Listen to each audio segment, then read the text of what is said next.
All right, all right. Good morning, man. Good morning. Welcome to the Daily Trade Analysis, the Daily Trade Analysis that brought you each and every single day on the Daily Money Market. So yeah, man, today it's Wednesday. We're coming from Tuesday yesterday. I mean, it was really, a hectic day. I'm not gonna lie. I saw a lot of hits that actually, hit me up, on yesterday in terms of the CPI Consumer Price Index. But as a day trader, we don't just, give up just like that. We come back and actually, and do it again and try to do it again, So we're going to check the markets and to see what other opportunities do we actually have, today, what opportunities we can participate and be able maybe to take advantage and make some money, make some recovery if you lost money yesterday, or make some more money if you did analyze it correctly. But nevertheless, a lot of our analysis that we did yesterday, they come correct. We're gonna just go through them. They come correct, but sometimes the trades can actually affect you mentally, can actually affect your emotions, and you end up making the early judgment before the trade actually come to where you were anticipating. So those are part of the things that you learn in a forex trading market, that you need to be able to be patient and trust your plans, trust your analysis, and apply the risky parameters, which is risk management, not over trades. And those are the things that we should always take it. You can hear my voice, it's a little bit fade. I got a flu, but anyway, we're gonna have to do it. So first of all, we need to jump in and check in terms of high impact volatility news. What are the news that are actually happening after CPI yesterday?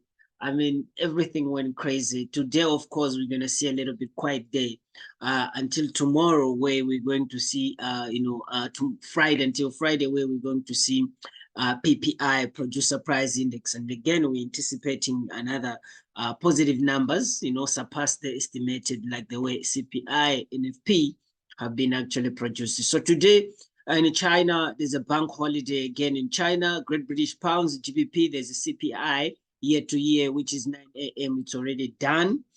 We saw a couple of instruments having a spikes. So all the way until late to 5 p.m., that's where we're going to see a Bank of England Governor Bell actually, speaking. Most of the time, to be honest, today is going to be really, really short trades. So I'm not going to try even to analyze the bigger trades that the volatility is going to try to cover, the movement of yesterday. Is not going to happen by today. It's only short trades that we can, recover here and there, and just to be strong and prepare for any PPI and try to analyze it wisely. So these are high impact volatility, only two for the whole day. But I'm seeing different types of news like PPI inputs from Great British Pounds. I'm seeing crude oil inventory from US. I'm seeing Governor Council member mandate speak from Canada. Visitor arrivals month to month. The format member Berry speaks from US 11 p.m. But those are not that much in terms of a high impact volatility. So first of all, if we check on the GBP news, we can see already UK 100 and how it's actually performing at the moment. Let me do this. This is not okay.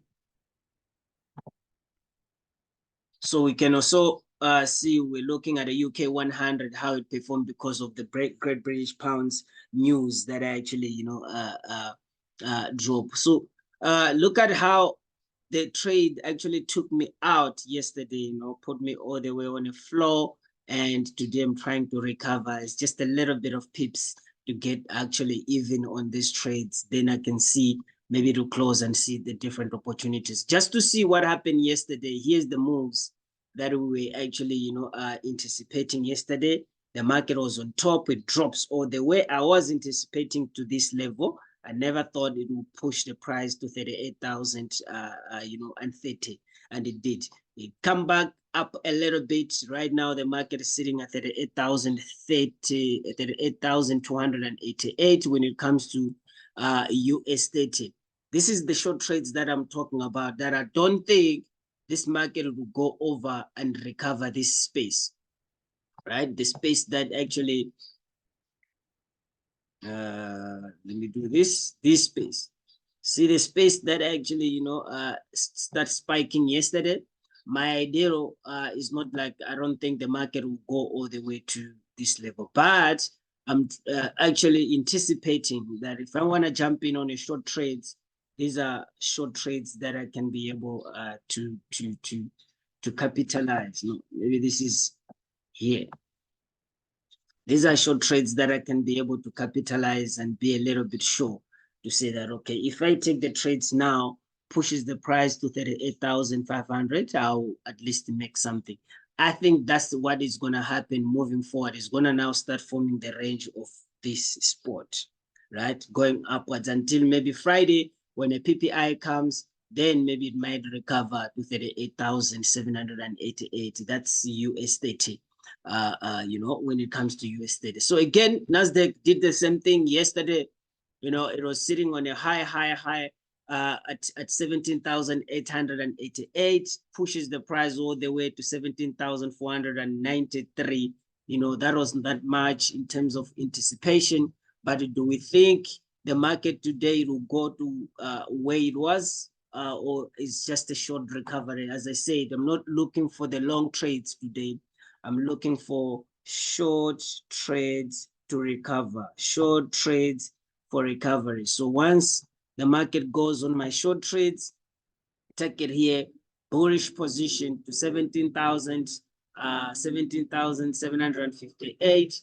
So this is the range that the market will be able to play around until Friday. So goes there, comes back there, just follow the range until Friday.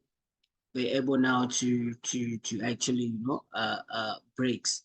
So that's what I'm thinking in terms of US30 and in terms of as well NAS100. When you look at gold again did the same thing, spikes all the way down, pushes the price down. So it actually shows that the dollar, it was gaining the stability, gaining the power, gaining the momentum and so on.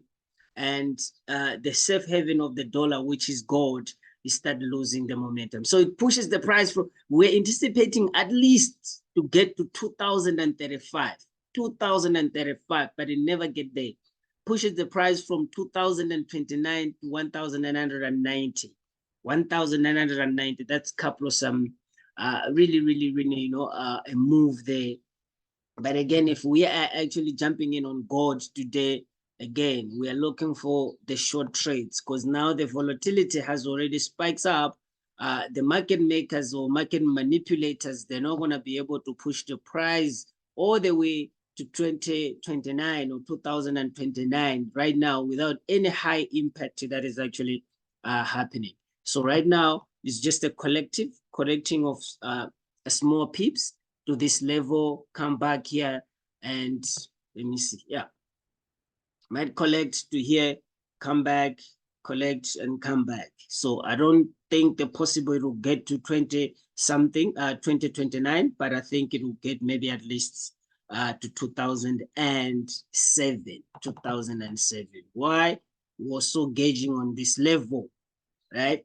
This one. So that's what we are actually anticipating, that the market might get to that level and come back and goes all the way up again. All right. But it might happen that by the end of tomorrow, we see some volatility in this instrument because of, again, there's earnings that are coming out every week for the whole month. We see different companies. Coca-Cola, I think yesterday also they dropped the earnings. They were really impressive. They make so much money. So looks like a lot of companies from US, they've been producing a good results, right, in terms of their quarterly or fourth quarter earnings, right? So what had happened is that it tells that people, they were actually participating in buying product, people, they have money to buy product. Now, why people are actually, having money to buy product is because of a lot of people, they have the sentiment to say that now the interest rate is going to start dropping down. So whoever that has, you have money in your pocket and you're thinking that, no, I don't think next month I'm going to pay this amount in terms of my car finance, maybe it will be lesser. If you have extra $500, you use it to spend for something that you were not doing it for very quite some time. From last year all the way to this year, what we are actually doing, or what people are doing, is to get money and make sure that they do the basics, because of the interest rate has been going up and up and up. So now the Federal Reserve and the Bank of England, we're going to hear it today. What are they going to say in terms of the interest rate, right? We saw the euro dollar. We're going to check the euro dollar now. We saw the euro dollar yesterday, dropping all the way down and pushes the price again up. So that's another indication of between the Federal Reserve Bank of US and the Bank of England in terms of how they're going to give us in terms of the interest rate increase or inflation decrease. So that's what actually, it's actually cooking at the moment in terms of the dollar and the euro. So let's look at Euro USD. So this is what we were talking about. The Europe losing the momentum all the way to here. The only good thing that is there available today about euro is because of the Bank of England is actually, releasing some statement. So it might happen that the recovery, it might get to this level, right? It might recover, get to this level. What it means there, it's actually the Euro USD has formed a new range, right? Actually means it has formed a new range, pushes the price all the way up, comes down. It will do that just because of the Bank of England speaking. It has to show a little bit of volatility in Europe in terms of how they're announcing. Obviously, they're going to say we are actually preparing to, to keep our interest rate on hold, or maybe the following month we're going to start actually decreasing the interest rate. So that's what I'm anticipating in terms of the euro dollar at the moment, euro dollar at the moment. All right. So yeah, man, that's not much. I didn't want to do a lot of, trade because of we had a little bit of knock yesterday. And yeah, wanted just to do just a short trade so that we can be able, to see how the market is actually performing.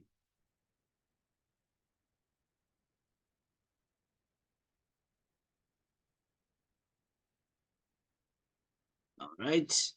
All right. Thanks a lot.